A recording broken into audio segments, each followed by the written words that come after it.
Indonesia, negara kepulauan terbesar di dunia, terkenal dengan kekayaan sumber daya alamnya, khususnya di sektor kelautan dan perikanan. Di Kalimantan Barat, sektor ini berkembang dengan potensi produksi ikan yang mencapai 100.000 ton per tahun. Salah satu spesies yang menonjol adalah ikan arwana, yang dikenal tidak hanya karena keindahannya, tetapi juga sebagai spesies yang terancam punah. Pemerintah Indonesia melindungi ikan arwana dengan regulasi ketat yang membatasi penangkapan dan perdagangan, serta mendorong budidaya berkelanjutan sebagai solusi untuk menjaga populasi ikan arwana. Namun, proses budidaya ikan arwana menghadapi tantangan dalam pengendalian kondisi air yang ketat, termasuk suhu, pH, dan kekeruhan, untuk mendukung kesehatan dan pertumbuhan optimal ikan. Salah satu tantangan utama adalah pemadam listrik yang dapat menyebabkan kegagalan fungsi aerator, yang berperan penting dalam memompa oksigen ke dalam air.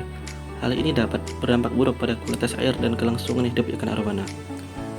Untuk mengatasi permasalahan ini, kami dari tim Hore membuat Smart Fish Farming, yaitu SIFA.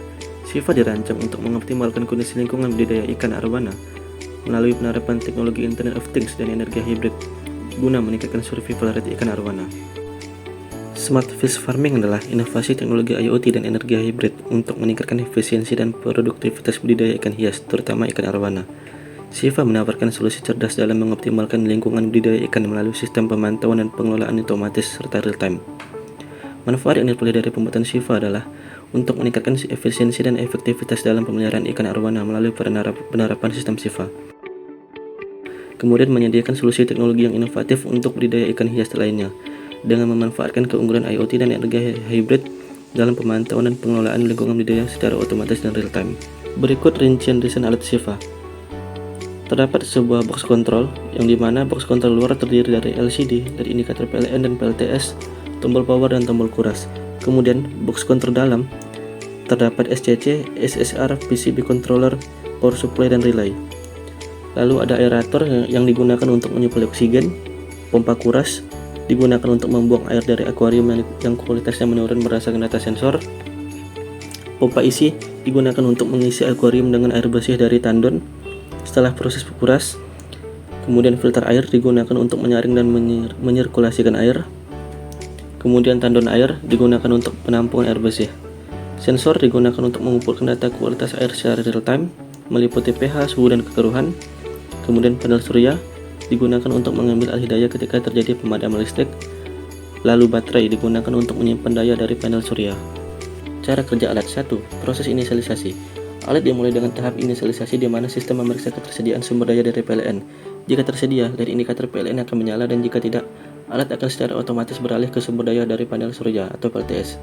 2. Pengumpulan data. Alat dilanjutkan untuk membaca data dari sensor. Data ini kemudian ditampilkan pada layar LCD dan juga dikirimkan ke server melalui internet untuk dipantau secara remote. 3. Analisis data dan respon sistem. Alat akan menganalisis data yang terkumpul. Jika pH, suhu, dan kekeruhan air berada dalam nilai yang ideal, alat akan mengaktifkan aerator dan filter air untuk menjaga kualitas air tetap optimal. Jika tidak, alat hanya akan mengaktifkan aerator untuk mengatur kualitas air. 4. Manajemen energi dan proteksi. Selama operasi, sistem menggunakan relay dan SSR untuk mengelola sumber daya dari PLN atau PLTS secara efisien.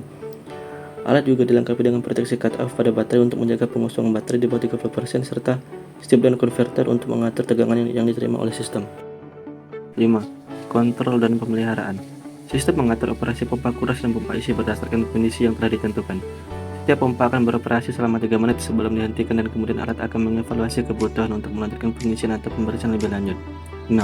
Integrasi dengan IoT. Kontrol ESP32 sebagai otak dari alat ini memungkinkan integrasi dengan IoT. Data dari sensor dan status operasional alat dikirim ke MQTT broker dan selanjutnya ke website dan database untuk pemantauan dan analisis lebih lanjut. Berikut rancangan implementasi pada website. Pada halaman login, pengguna memasukkan username dan password untuk mengakses antarmuka sesuai tingkat aksesnya. Kemudian, antarmuka admin dan user. Pada tampilan ini, meliputi grafik suhu, TDS, dan pH, kontrol untuk daya dan pengurusan air, profil menu, serta notifikasi kondisi. Yang membedakan hanya pada admin karena bisa menambahkan pengguna pada menu manajemen pengguna. Sekian, terima kasih.